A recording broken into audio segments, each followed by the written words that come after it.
Today, we will check out the procedure of how to make soap in the laboratory. First, take a china dish and pour some castor oil in it. Then light up a spirit lamp and place the china dish on the tripod stand. Then wait for it to boil up and then add the sodium hydroxide in it and stir continuously.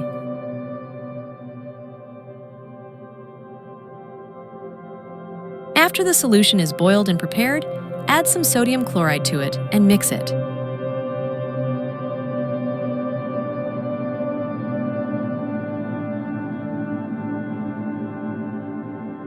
Now, for the final touch, add some fragrance to your soap, and your soap is ready.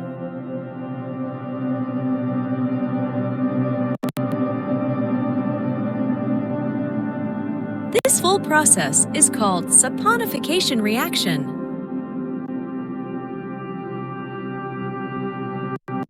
Thanks for your patience throughout this video.